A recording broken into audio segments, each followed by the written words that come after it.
hano rero ngomba ndahakubite neza abantu banyumve neza cyane mu Rwanda kandi ibintu ngomba mvuge ndaza kugerageza ngo ndabihuze n'urupfu rwa Karasira mu Rwanda hari abantu bavuga ko bakunda inkotanyi ariko by'ukuri atari byo nico kintu nagiye kubona mu Rwanda hari abantu bagwanya inkotanyi bari hajye nyene ndani bije cyo gituma nama mvuga nti ubutegetsi bwa Kagame bashobora kuba bufise ibibazo bikomeye bivanye nuko ataramenya umwansi ninde ari hamwe navuga mu misene navuga nti nk'ikintu coba mu Rwanda kigaturika ujya Rwanda wobura umukunzi w'inkotanyi ubura n'umwasi w'inkotanyi neza cyane reka rero nje ku majambo Kasuku amazi imisi avuga ndayahuze n'urupfu rwa Karasira Kagame ari Kasuku ari kiganiro yakoze ryari abantu baraza kuntunga ndaza gushaka ko miniatire yiwe afashe umuntu mwizosi yamujyamise kwese yanamuboshe afise n'ubuhiri uko barumva uyo muntu ari yaboshe yamwise interahamwe Kasuku nawe inkotanyi bisigura ngo Karasira nawe nyine mugasho baraboshe baca bafata n'ubuhiri no kuvuga baboshe interahamwe mugasho Karasira reka tumwita interahamwe hama Kasuku tumwita inkotanyi baraboshe hama inkotanyi iraza ikirahohoshe iyi ni message Kasuku atanga udashobora gutahura mu buryo busiguritse ni gute umuvugizi wa gereza avuga ibyishe umuntu atari umuganga mu gihe bavuga ko bagiye gukora autopsy canke bagiye gusuzuma umuganga asuzuma icisho umuntu mu gihe raporo kwa muganga ntirasohoka mugabo kaza mu muvugizi w'amagereza niwe avuze ibyari gutangwa na raporo kwa muganga ibi rero bisiguye iki uwatumye nguyu avuga ibi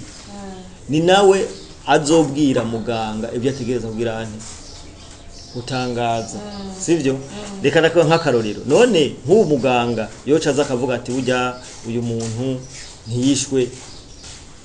n'ibyo ari yanweye nk'akarorero ukubavuga ngo yanweye ngo imiti myinshi yoza bivuga ati burya rero twasanze atari cyo cagizene yo bari umuganga w'intwari yavuga ati jewe ndashaka kiba kibe akaza atangaza ivyiwe ubona ko leta y'u Rwanda yo bayita mu mazi abiri ashobora kari ibinyoma twese turabizi kari ibinyoma gusa ikibazo nuko barinze basohora itangazo gisigura yuko nizo autopsy zitariko zirakogwa niyo muganga bamaze kumutamika umuganga ibyo ujya mugabo yavuze nibyo ni muganga azovuga bitegeza gusa mugabo byari kuba bifise chance iyo bitangura kuvuga umuganga hama umuvugizi wa gereza akabivuga mu nyuma. Hello guys, mwameze neza so niri Carlene Alu comme d'habitude miswafseri kwa mimi msimeno maso yinyana maso yinyana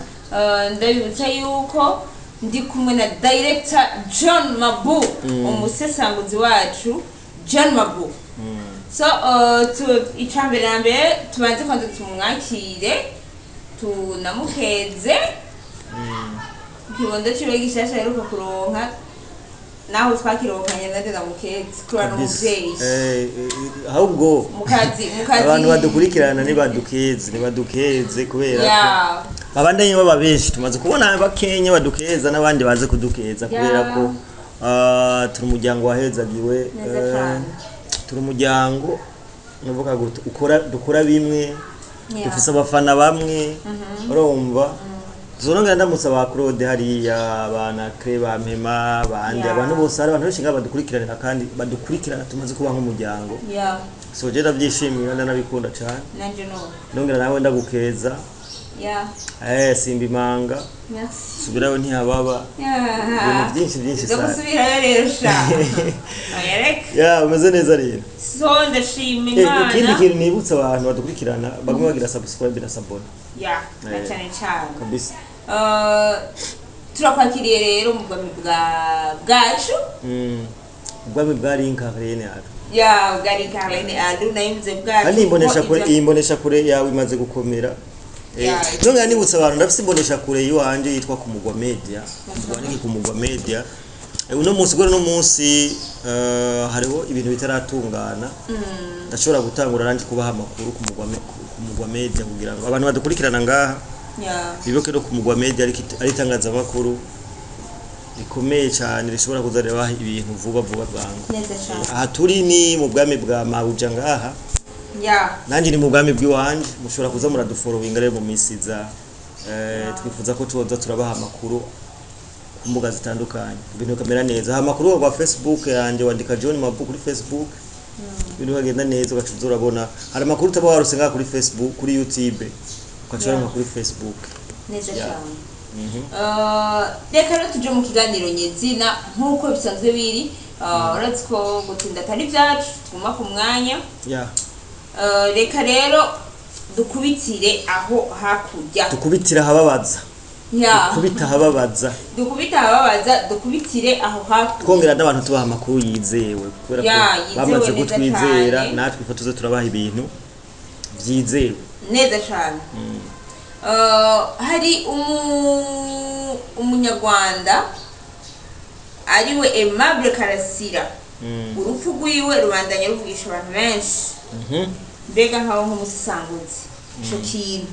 ukivuga kwiki nk'umusesanguzi wodusesangurira gute ico kintu ko nzi ko amakuru nawe utigera utangwa kuyaronka kabisa cyambere nagomba nihanga ngirete abantu bamukunda cyane bihangane kubera uyu nyakiretse ko yari jera mumenye kuri YouTube yari n'umuririmbyi yitwa Prof Niga yari n'umuririmbyi yakunda cyane umugutafukenge wa Jay Polly murazi ko na Jay Polly kugeza umwata akiri muzima urupfu yapfuye n'inkugo Jay Polly yapfuye n'inkugo Kizito Mihigo yapfuye uyu muntu we Karasira Aimable yari umuntu bavuga ko yarafise ubugwayi bwo mu mutwe ubwo yarapfunzwe afungiwe hali muri gereza yarafise ubugwayi bwo mu mutwe uyu nyene umenyesha neza abantu badukurikirana neza ko niwe muntu yarasigaye mu muryango wabo bose umuryango wabo ku bantu batawuzi wari umuryango ukomeye cyane muri za 1994 igihe haba genocide mu Rwanda biravugwa neza umuryango w'u Karasira uba wari umuryango wari warize cyane bavuga ko ari wo muryango wagerageje kuza urasigurira baje ba interprete baza hari abazungu b'abafaransa bari mu Rwanda kijya gihe bari kubagira amatohoza indege ya Habyarimana yakorotse gute genocide ni bande bayitanguje iki niki rero uwo muryango niyo wazura sigurira umuryango wiwe ndavuga se wiwe ndavuga na mama wiwe niyo wazura sigurira abazungu ku byabaye kubera ko inkotanyi za Kagame zikiva muri Uganda zifasha igihugu henshi ntibaba barize urabizi kuko ushobora kwigura mu ishamba rero bari bafise ubwoba ati uyu muryango ntuzohava usigura uvuge ko dufise uruhara mu ikororwa ry'indege yarimo Habyarimana na president wacu w'u Burundi ntajyamiye bavuga ukuntu bapfuye babatumye ko mu nama ntibagaruka hari n'indirimbo uyu Prof Niga yaririmbye ubunyakwigendera avuga ngo batumiwe mu nama baca bitaba Imana ariko avuga histoire y'umuryango wiwe uko bapfuye hari ikindi kiganiro yigeze gutanga aravuga nti bamubajije ati mbega wewe ntushobora kuba ufise ubwoba nawe ko ibyashikira umuryango wawe bishobora kugushikira nawe yavuze atakujya umuntu aravuga nti jewe umwanya n'umwanya namanizeye ko abishe data bakica mama bakica bene wacu bakica bashikanje umwanya n'umwanya naje bazondagiza urabona nivyo byaraye bibaye baravuga ngo urumva ngo yanyweye ngo ibiti byinshi ngo arenze urugero ngo hama ngo aca imva yagize overdose asharacikana ariko je ndibaza none muri gereza ntabashinzwe umugwayi nyimba agwaye akagwarira muri gereza sivyo ni gute abandanya agwarira muri gereza kandi baba babizi neza ko yagwaye canke agwaye ni gute umuntu afu aho naza umugwayi wo mu mutwe afungwa aho nyereka nse nuhavuga ariko ndaza kuhagaruka mu kanya ni gutegereza yakira abagwayi ifunga umugwayi wo mu mutwe iyo umuntu amaze kuba umugwayi wo mu mutwe arashobora kuvuga ibintu ntushumuhora ngo kubera ngo yavuze ngo inkotanyi ngo zanyiciye abavyeyi sivyo afise ubugwayi bwo mu mutwe arashobora kuba amajambo yose yavuze yatewe n'ubugwayi bwo mu mutwe urumva nta hantu na hamwe bashobora kufunga umugwayi wo mu mutwe be ubwo bugwayi bwatangaje ibi rero kandi akwereka ahantu rero biza gukomerera ibi byashikirije umuvugizi w'amagereza yitwa Hilary Sengabo niwe yabitanze umenga hari ejo mu kinyamakuru yatanze kuri TV1 mu Rwanda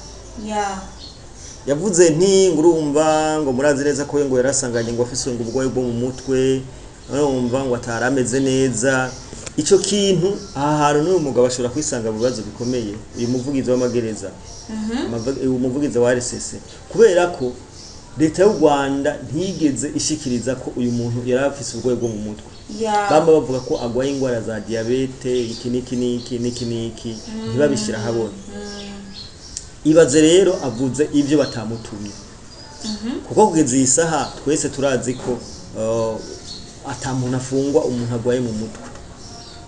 twese kugeza iyi saha abantu bose badukurikirana ngaha bona bivuga nta muntu arekuriwe gufunga umuntu afise ingwara mu mutwe niyo umuntu agaragaje ubugwayi baramureka akagenda kwivuriza hanze baca bamutwara kwa muganga niko biri sivyo ibi rero bisigura iki bisigura neza ko muri Kigali canke hajye mu Rwanda kijya gihugu iyo uri umututsi wacitse ku icumu sivyo abacika 10 niko babivuga canke uri umuhutu wacitse ku icumu nturekuriwe kuvuga ibintu bya FPR inkotanyi yakoze surtout namba bakoze kufisa amabanga sivyo nturekuriwe kubivuga hariya mu Rwanda iyo bivuze ugira nti ucika umwansi wabo kandi maze kuba umwansi wabo muri gereza ubaho nabi cyane my friend ubaho nabi cyane hari jambo yigeze kuvuga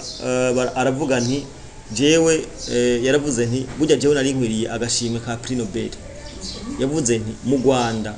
ikintu c'amacakubiri kiracahari kuko nico bamwagirije aca bahakarurira ati muri ko munyagirize c'amacakubiri ti mu gisirikare c'u Rwanda genda murabe ko abantu bose bagira defile batareha batareha genda muri Miss Rwanda urabe abamisi bose bategwa ko atari abantu bamwe ubwoko bumwe atahubwo rero kuvyo navuze mwari mukwiye kumpa agashimwe ka Prix Nobel kubera ko nashikirije ibintu bihari neza cyane ibyo byari gutuma afungwa by'ukuri twese turabizi muri Miss Rwanda hari ubwoko bumwe turabizi mu gisagara cy'u Rwanda n'ubwoko bumwe sivyo ibi byose yarabizitse rero kijya gihugu biragoye cyane kuvuga amabi y'inkotanyi yakoze mu 1994 iyo ugerageje kuvuga kuvyerekeye inkotanyi direct ubugizene ubasize ubuzima mwarabonye ba Kizito aba ba Jay Polly bisanzwe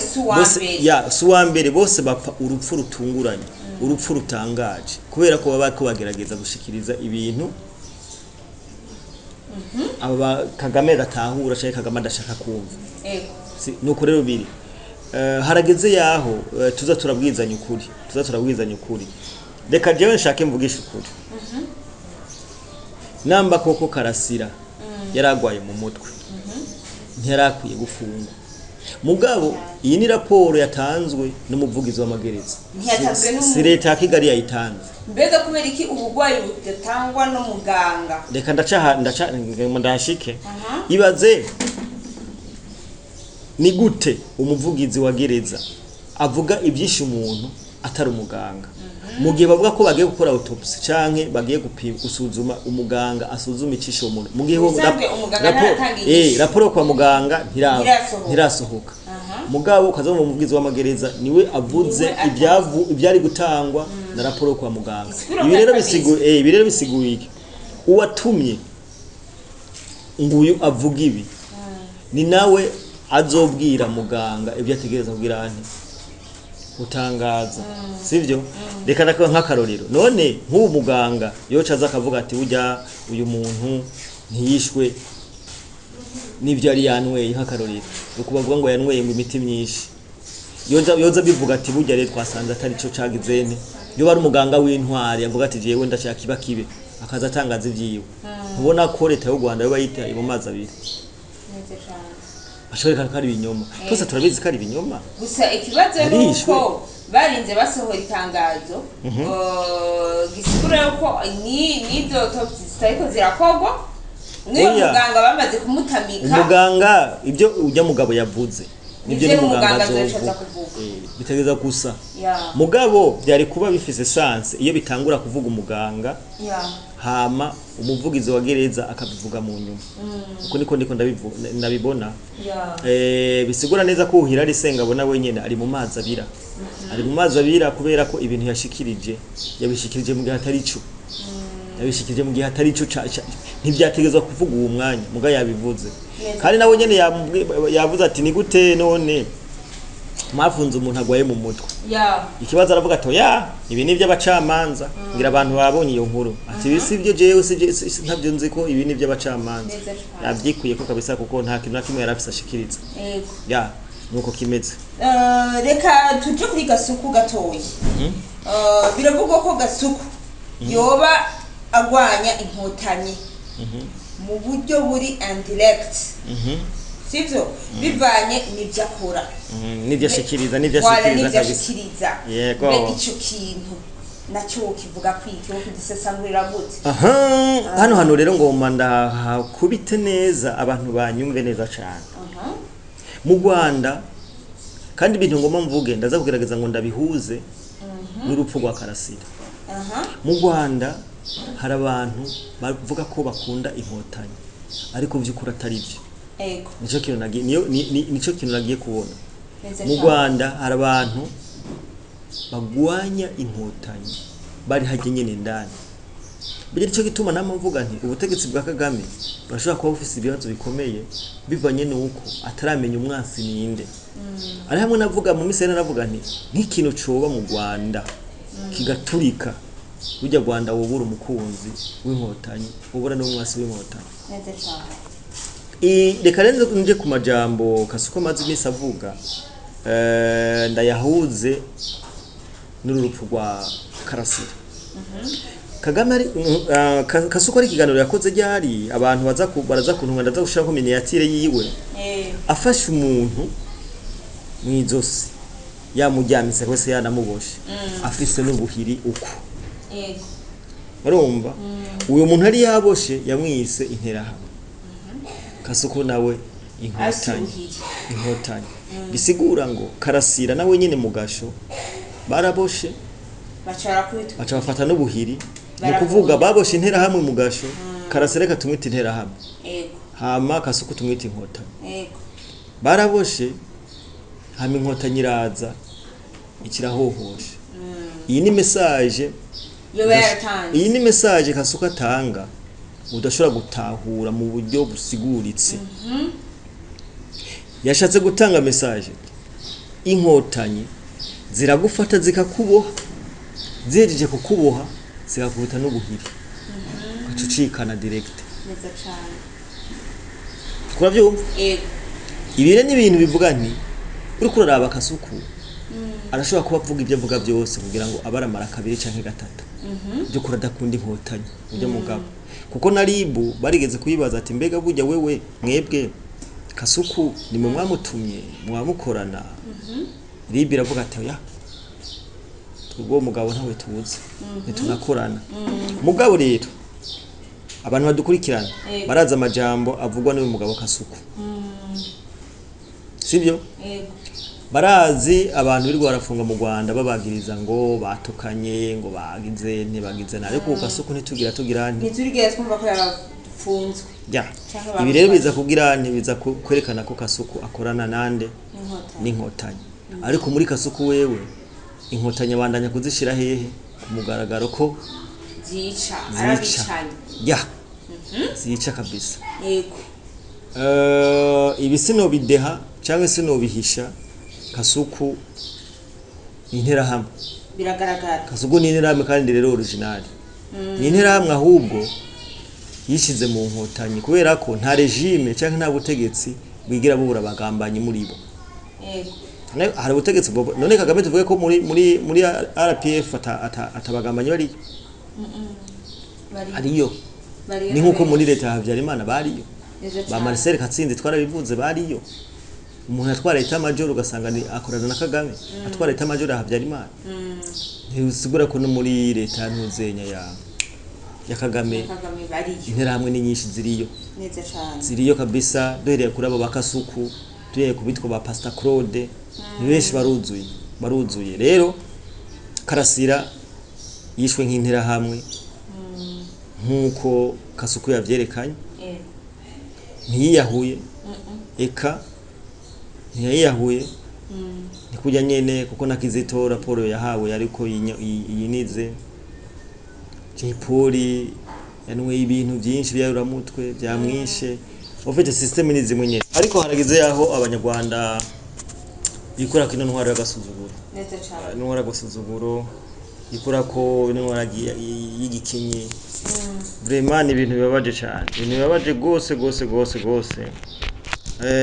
nagiye mbona n'umuhungu wa Habyarimana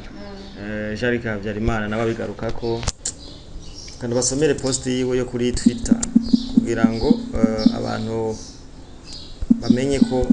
ibintu byo mu Rwanda biriko biravugisha uyu mugabo ariko aravugisha isi yose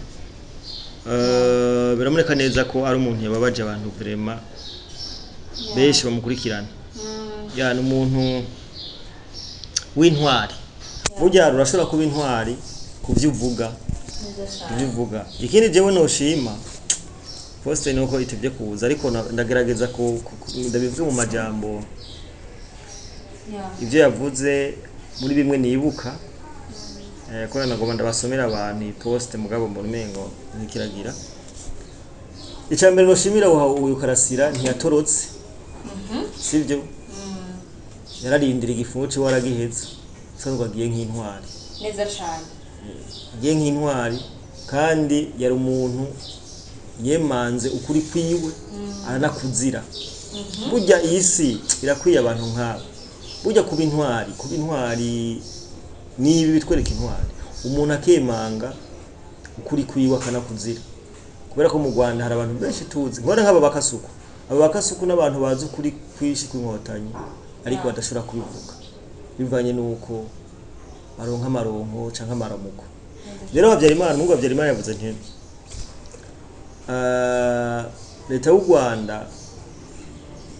imaze kuba leta yugaranye abanyarwanda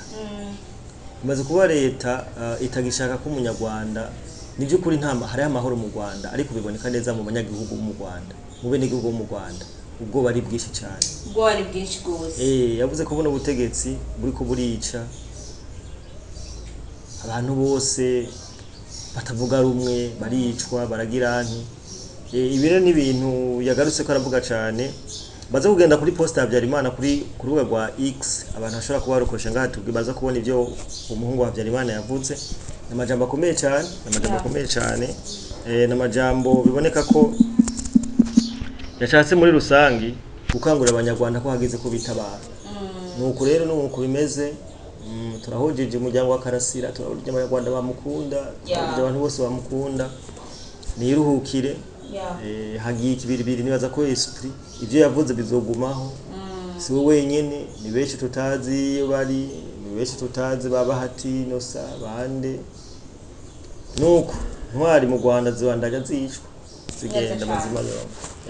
reka tugiko kuduhoza ngiko ko nanje ubwanje mpoza